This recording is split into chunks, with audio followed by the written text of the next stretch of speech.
Šiandieną pabandysime pademonstruoti, kaip reikia taisyklingai naudotis N-testeriu ir kaip tinkamai suprogramuoti, padaryti žemėlapį kintamos tręšimos programėlei @farm. Tai pradžiai reikia pasimatuoti azotą, tai ką ir mes padarysime. Tai iš pradžių sukonektiname N-testerį su telefonu, pasirenkame veislę savo sukeltame lauke, šiuo atveju mes esame Skagen, tai pasirenkam Skagen veislę. Susiradę veislę, pasirenkame fazę, tai šiuo atveju mes turime lauke apie 32 fazę, tai pasirinkimas programėlėje mums duoda tokius pasirinkimus kaip 31 ir 36, tai mes šitą renkamės ir pradėsime atlikti matavimus.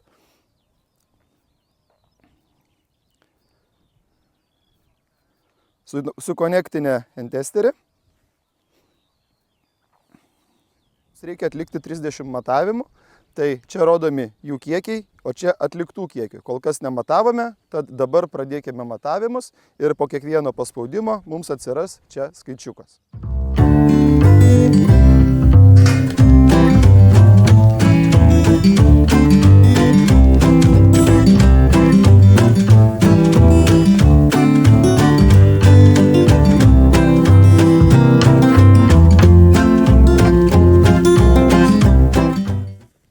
Pradėjus matuoti, visą laiką nereikia matuoti vienoje vietoje. Reikia stengtis eiti lauke W raidės formą, kad paimtume kuo daugiau mėginių iš skirtingų vietų. Tada mes gausime tikslesnį rezultatą žemėlapio formavimui. Reiškiasi, nes tame pačiame lauke dirvožemis yra skirtingas. Ir skirtingas elementų trūkumas ir skirtinga fotosintezė. Ką mes nustatome šituo dalyku, tai mes matuojame augale esantį chlorofilo kiekį, o kaip žinia, chlorofilas yra tiesiogiai susijęs su fotosintezės intensyvumu, tai reiškia žalios spalvos, ryškumo ir taip mums parodo taškelius. Taškai tai yra kiek augalui ilgai užteks arba trūksta šiuo momentu konkrečiai azotinių trąšų, kad jisai galėtų tinkamai vystytis. Tai kaip matome, pamatavus mums rodo 100 reikia atiduoti azoto. Tai dabar einame konfigūruoti ir daryti žemėlapį, kurį panaudosime barstyklės kompiuterį. Pasidarė matavimus. N-testeris parodė 100 veiklios medžiagos, tai yra tikrai didelis kiekis šiai dienai. Tačiau atminkim, kokie buvo orai ir galbūt augalas dar neparodo tiek, kiek turi. Tai mūsų tikslas yra išlyginti lauką. Mes 100 tikrai neduosime veiklios medžiagos, nes mes esame dabar atidavę jau apie 140 veiklios medžiagos. Tai reiškia, augaliukas dar nepasiėmė. Tai šiuo atveju mes duosime 54, tai apie 200 oksanų išeina fizinių svorių. Tai dabar pasirenkame lauką @farm žemėlapyje ir pradėsime formuoti tręšimą, kurio dėka mes galėsime tinkamai paskleisti trąšas. Su kintama norma. Kintama norma, teisingai. Kaip matome, tai yra mūsų lauko žemėlapis. Šita diagrama rodo, kaip intensyviai auga augaliukas. Tai mes matome, kad turime tik vidutinį, norėtųsi visą laiką turėti didesnį. Na ir dabar pradėkime daryti žemėlapį. Taigi, pasirinkame patį naujausią vaizdą iš palydovo. Tai šiuo atveju mes turime 5 mėnesio 1 dienos, tai reiškia 2 dienų senumo žemėlapis. Tai yra labai gerai, nes tai būna tiksliausias dalykas. Pasirenkam augalo tarpsnį vystymosi, tai yra 30-36 fazė. Ir pradedame formuoti žemėlapį. Taigi, kaip ir minėjau, mums parodė 100, kadangi N-testeris yra susietas su šita programa, bet mes žinom, kad atidavę esam daug, mes pasirenkam rankinį nustatymą ir mes parašome 54 veiklios medžiagos. Tai reiškia, mūsų apatinė riba 27, viršutinė 81. Tai mūsų barstyklė toj amplitudėj ir laviruos. Reiškia, ne mažiau nei 27 ir ne daugiau nei 81. Teisingai. Šitam tarpe. Taip. Sekantis mūsų žingsnis yra pasirinkti trąšą. Tai mes renkamės aksaną, 27 azoto ir 4 sieros ir pradedam kurti žemėlapį. Šitas procesas šiek tiek užtrunka, kadangi turi tinkamai sudėlioti taškelius ten, kur reikia daugiau, kur reikia mažiau.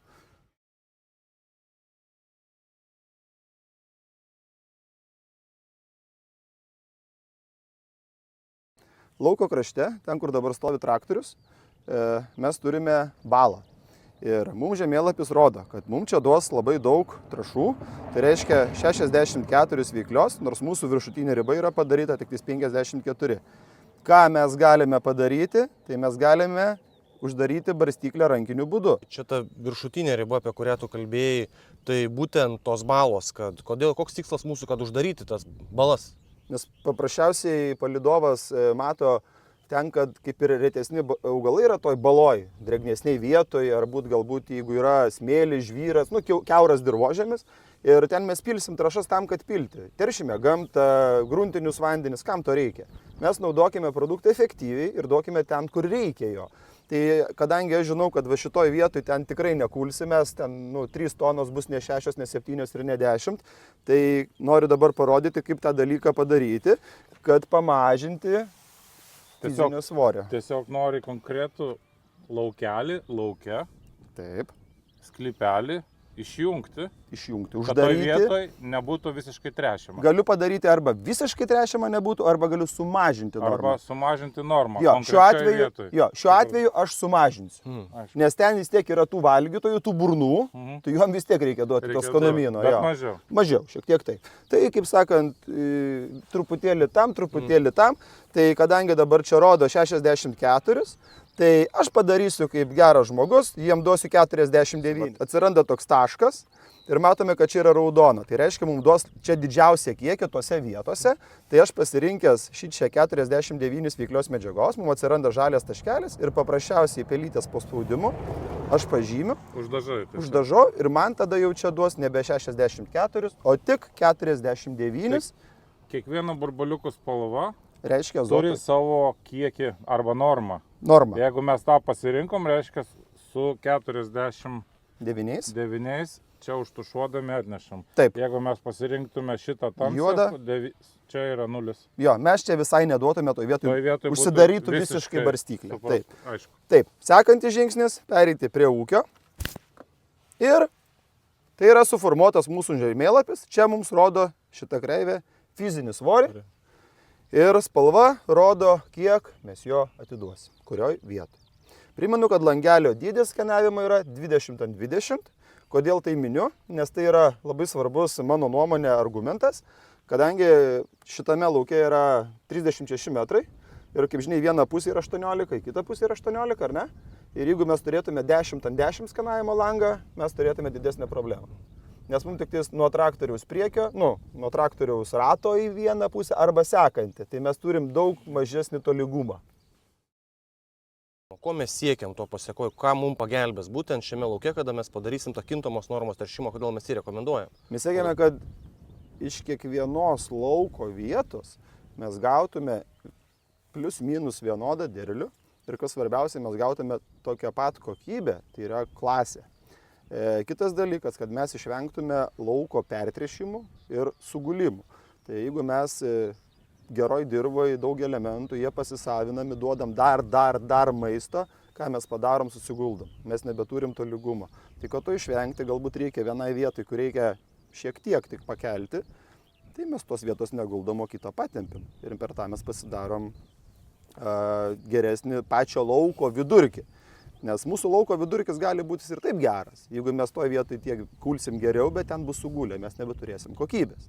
Sutinki? Sutinku tiesiog. Šiemet kiek kainų skirtumas tarp kainų yra žvėriškai didelis. Tikrųjų didelis jo. Labai reikia atkreipdėmėsi į tą. Tai va, dabar pabandom, suformavom žemėlapį, mums nieko nebereikia, tiesiog reikia, kadangi mes turime barstyklę šituo atveju Amazone, turime Amatron 4 kompiuterį, tai mes naudosime shape failą.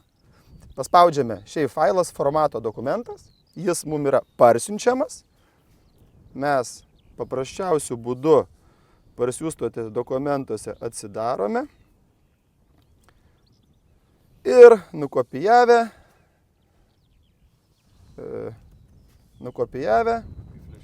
įkeliam į USB flashą. Sekantis mūsų darbas - eiti traktorių. Mes tu pabūsite prie lauko.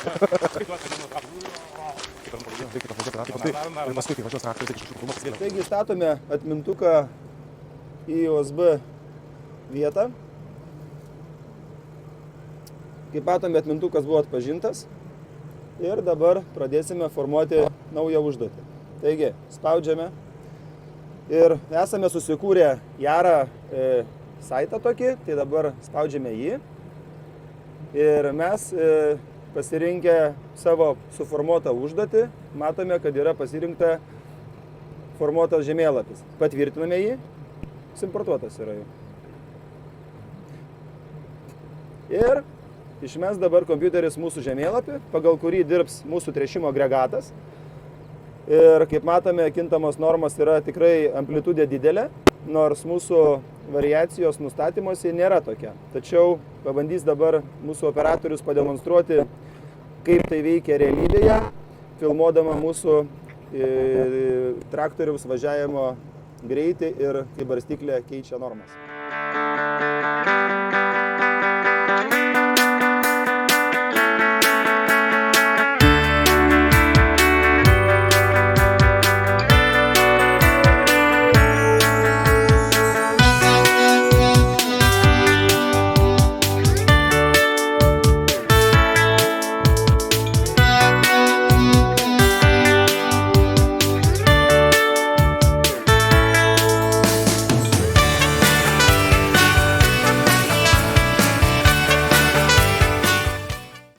Kviečiame jūs visus pasinaudoti šią progą ir įsigyti N-Tester. Šiuo metu jis yra visiems metams nemokamai.